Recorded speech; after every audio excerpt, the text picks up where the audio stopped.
রাজধানীর কামরাঙ্গীরচরের আলীনগরের বাসায় ১৯ অক্টোবর সকালে আব্দুল নূর হাদি নামের ৪ বছর বয়সী শিশু খেলছিল। পাশেই ঘুমিয়েছিল তার মা। ঘুম ভাঙলে দেখেন আদরের সন্তান পাশে নেই। পাশের সাবলেটে থাকা দম্পতিও নিখোঁজ। ফোন করলে শিশুটি ওই দম্পতির কাছে আছে বলেও জানান। কিছুক্ষণ পরে ফোন বন্ধ। শিশুটিকে নিয়ে পালানোর দৃশ্য ধরা পড়ে ক্যামেরায়। মোচরও গেছি বাজারে, এখানেও গেছি, আলীনগর বাজারেও গেছি, কোনো জায়গায় পাইতেছি না। এরপরে আবার হ্যাঁ কল ব্রেক করলাম। কল ব্রেক করার পরে হ্যাঁ কয় আপনি চিন্তা করেন না, আমি আসতেছি 3 মিনিটের ভিতরে। 3 মিনিটের কথা কইয়া যে আসে না, 3 ঘন্টা হয়ে গেল, 2-2.5 ঘন্টার মতো হয়ে গেল। আর ফোন রিসিভ করে না, ফোন বন্ধ করে দিছে। আর যে কিনো মোবাইল দিয়ে ফোন দেই, কারো হাতে মোবাইল নিয়ে ফোন দেই, মোবাইল ব্লক মাইরা দেয়। পরে শিশুর মায়ের ইমো নম্বরে মেসেজ পাঠিয়ে জানানো হয় নূরকে অপহরণ করা হয়েছে। ফিরে পেতে দিতে হবে 1 লাখ টাকা। বর্ষা চৌধুরী একটা আইডি আমাকে খুলছে ইমুতে, তো আমি আবার অ্যাড করলাম।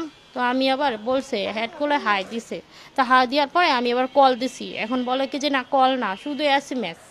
তা আমি আবার SMS দেওয়ার পরে বলে যে 1 লাখ টাকা লাগবে আপনার বাচ্চা যদি নেন, আর যদি 1 লাখ টাকা না দেন তাহলে আপনার বাচ্চারে আমি বুড়িগঙ্গা নদীতে ফালাই দিব। তা আমি অনেকগুলো মেসেজ লিখছি, আর মেসেজে কোনো রিপ্লাই দেয় না। কিছু বুঝে উঠতে না পেরে ৫,০০০ টাকা মুক্তিপণ পাঠানো হয় অপহরণকারীদের কাছে। অবশেষে পুলিশের সাহায্য চায় পরিবার। সারাটা দিন আমি করছি, তো আমার বাচ্চা কই। 2 দিন ধরে চেষ্টার পর তথ্য প্রযুক্তির সাহায্যে অপহৃতের অবস্থান মিরপুরে শনাক্ত করা হয়। এরপর ক্লাসিক আবাসিক হোটেলে অভিযান চালিয়ে মোহাম্মদ পারভেজ ও কাকলি আক্তার দম্পতিকে গ্রেফতার করে পুলিশ। এ সময় তাদের হেফাজত থেকে অপহৃত শিশুকে উদ্ধার করা হয়। এই স্বামী স্ত্রী 15 দিন আগে শিশুটির বাসায় সাবলেট হিসেবে ভাড়া ওঠে। এরপর তার সঙ্গে সখ্যতা গড়ে তোলে। পরে ঘটনার দিন শিশুর মায়ের ঘুমের সুযোগ নিয়ে চিপসের প্রলোভনে অপহরণ করেন। একটা রুম সাবলেট দেবে, আসামিরা পরিকল্পিতভাবেই ওই সাবলেটে এক রুম ভাড়া নেয় এবং ভাড়া নিয়ে ওঠে কোনো খাট বা আসবাবপত্র না নিয়ে তার বাসায় ওঠে।